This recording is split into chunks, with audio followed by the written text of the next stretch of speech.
नमस्कार दोस्तों, GNS news में आपका स्वागत है। हर उपयोगी जानकारी और काम की खबर से अपडेट रहने के लिए अभी सब्सक्राइब करें हमारे चैनल को और साथ में बेल आइकन भी प्रेस कर ले और वीडियो को ज्यादा से ज्यादा दोस्तों में शेयर करें। तो चलिए बढ़ते हैं खबरों की ओर। आपको बता दें, राहुल गांधी की भारत जोड़ो यात्रा में अग्निवीर योजना की चर्चा जोरों पर है। अग्निवीर योजना पर राहुल गांधी के दिए बयान के बाद सियासत एक बार फिर गर्मा गई है। इस मुद्दे को लेकर भाजपा और कांग्रेस आमने सामने है। केंद्रीय मंत्री गजेंद्र शेखावत की प्रतिक्रिया पर पवन खेड़ा ने पलटवार किया है। दौसा में प्रेस वार्ता को संबोधित करते हुए कांग्रेस प्रवक्ता पवन खेड़ा ने कहा कि बीजेपी नेता खुद की भाषा तो देखते नहीं है और राहुल गांधी जब आईना दिखा रहे तो इन्हें परेशानी हो रही। खेड़ा ने सवाल किया है, बीजेपी नेताओं को अपनी शकल और भाषा से दिक्कत नहीं हो रही है क्या? दरअसल सवाई माधोपुर में भारत जोड़ो यात्रा के दौरान राहुल गांधी ने अग्निवीर योजना को लेकर मोदी सरकार को आड़े हाथ लिया है। राहुल गांधी ने सभा को संबोधित करते हुए कहा था कि आज देश के करोड़ों युवाओं के सपने टूट रहे। देश का जवान अपनी जान पर खेलकर सीमा की सुरक्षा करता है। वह चाहता है कि हम सरहद पर रहे तो देश सुरक्षित रहेगी, लेकिन सरकार उसे नौकरी देने के बजाय कॉन्ट्रैक्ट साइन करवा रही है। सरकार 4 साल बाद उन्हें जूते मारकर निकाल देगी, उसके बाद उस पर ध्यान नहीं देगी। क्या यह देश के जवानों के साथ अपमान नहीं है? क्या जवानों के साथ मजाक नहीं है? आम आदमी पार्टी के सांसद राघव चड्ढा ने राज्यसभा में न्यूज चैनल्स पर रोजाना भावनाएं भड़काने वाली हो रही डिबेट्स का मुद्दा उठाया है। उन्होंने कहा कि इस देश में अब न्यूज नाइज में तब्दील होती जा रही। चड्ढा ने सूचना एवं प्रसारण मंत्री से पूछा कि भावनाएं भड़काने वाली ऐसी डिबेट्स करवाने वाले चैनलों पर क्या सरकार क्या कार्रवाई करती है? आप सांसद ने कहा कि इस देश में अधिकतर चैनल शाम 5 बजे से रात 11 बजे तक एक भड़काऊ बहस करार मानसिक प्रदूषण फैलाने का प्रयास करते हैं। तो ऐसे में क्या उन भड़काऊ चैनल और एंकर्स के खिलाफ सरकार कोई योजना लाकर कार्रवाई कर रही तो क्या कर रही है? सदन को जानकारी दे। सीटेट और बीटेट पास शिक्षक अभ्यर्थियां लगातार 7वें चरण की बहाली की मांग कर रहे हुए लगातार प्रदर्शन भी कर रहे हैं। इस बीच बिहार के शिक्षा मंत्री प्रोफेसर चंद्रशेखर का बयान आया है, जो सीटेट और बीटेट पास शिक्षक अभ्यर्थियों के लिए राहत भरी खबर है। शिक्षा मंत्री ने बुधवार को मीडिया से बातचीत में कहा कि कोई भ्रम पैदा कर रहा और लोग किसी न किसी भ्रम के शिकार हैं। शिक्षा मंत्री ने कहा कि सरकार किसी दबाव में नहीं कर रही, सरकार को तो ये काम करना ही है। 10 लाख नियुक्ति होनी है और 1/4 शिक्षा विभाग से होनी है। लाखों नियुक्तियां होनी है, कब तक समय लगेगा? इस पर कहा कि कुछ चंद दिन या 2 महीने लग सकते हैं। शिक्षा मंत्री ने कहा कि तमाम तरह के प्रयास किए गए हैं। जो नियोजन नीति में खामियां थी हर लेवल पर, उसको देखकर सुनकर सब किया जा रहा। बता दें कि 13 दिसंबर को ही पटना के डाक बंगला चौराहे पर बीटेट और सीटेट पास शिक्षक अभ्यर्थियों ने खूब हंगामा किया था। इस दौरान शिक्षक अभ्यर्थियों ने 7वें चरण की शिक्षक बहाली के लिए नोटिफिकेशन जारी करने की मांग की थी। कहा था कि सरकार ढिंढोरा पीटती है कि 10 लाख रोजगार देंगे, लेकिन 7वें चरण की बहाली को लेकर शिक्षा विभाग की ओर से अब तक कोई प्रक्रिया शुरू नहीं की गई है।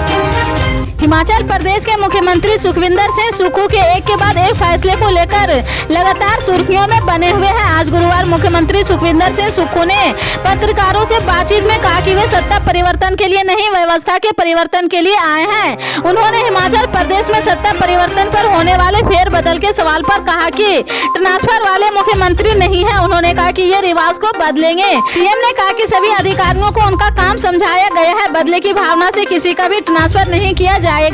मुख्यमंत्री सुखविंदर सिंह सुक्खू ने कहा कि वे जरूरी होने पर भी प्रशासनिक फेरबदल करेंगे। राजनीतिक देश की भावना से किए जाने वाले ट्रांसफर की रवायत को बंद किया जाएगा।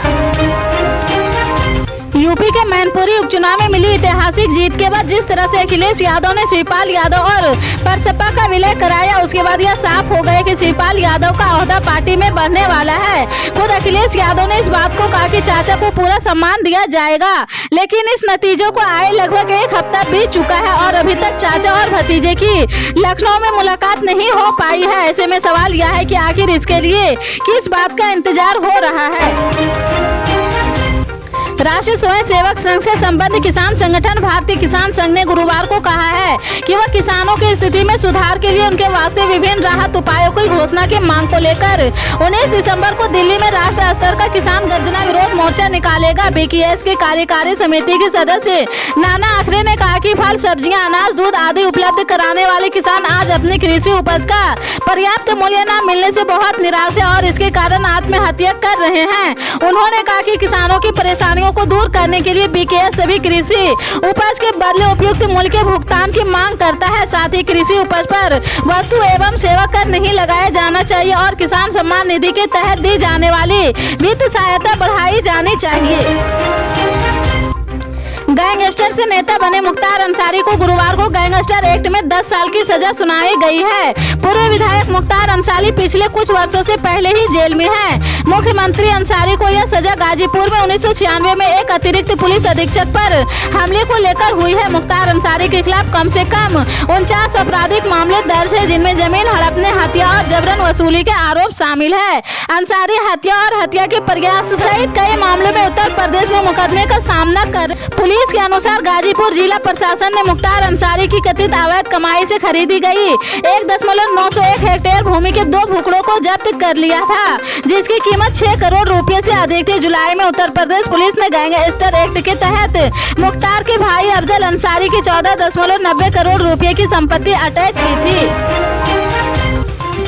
दिल्ली के मुख्यमंत्री अरविंद केजरीवाल ने हाल ही में एक ट्वीट कर भारत और चीन के व्यापार का जिक्र किया है।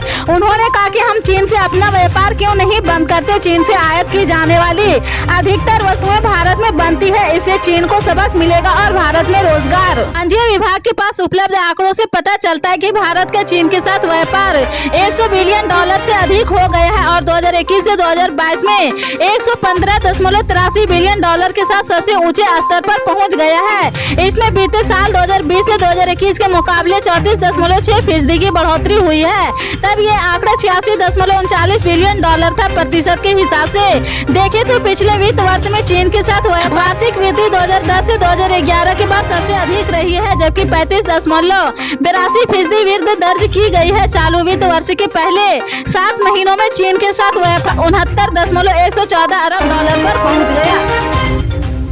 देश में पेट्रोल डीजल की बढ़ी कीमतों पर पेट्रोलियम मंत्री हरदीप पुरी के जवाब से असंतुष्ट विपक्षी दलों ने गुरुवार को लोकसभा से वॉकआउट कर दिया है। गुरुवार को प्रश्नकाल के दौरान लोकसभा सांसद के मुरलीधरन के पूछे गए सवाल का जवाब देते हुए केंद्रीय पेट्रोलियम मंत्री हरदीप पुरी ने बताया कि अंतर्राष्ट्रीय बाजार में नवंबर 2020 और नवंबर 2022 के बीच कच्चे तेल की भारतीय बास्केट की कीमत में 102% की औसत बढ़ोतरी हुई है, जबकि इसकी तुलना में इसी अवधि में भारत में पेट्रोल और डीजल के खुदरा मूल्य में केवल 18.95% और 26.5% की बढ़ोतरी हुई है।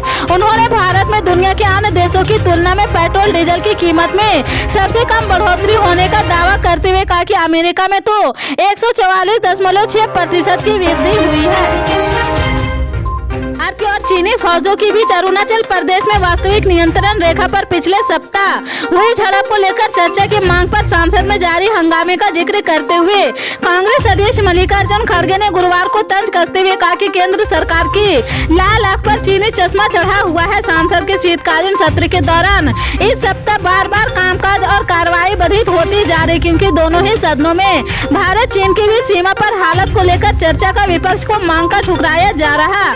मल्लिकार्जुन खड़गे ने गुरुवार को सुबह माइक्रो ब्लॉग की वेबसाइट ट्वीट पर लिखा है, ऐसा प्रतीत होता है कि मोदी सरकार की लाल आंख पर चीनी चश्मा लग गया है। क्या भारतीय संसद में चीन के विरुद्ध बोलने की अनुमति नहीं है? पल पल के अपडेट जानने के लिए जुड़े रहे आप अपने GNS न्यूज चैनल से। मिलते हैं अगली बड़ी खबर के साथ, तब तक के लिए जय हिंद।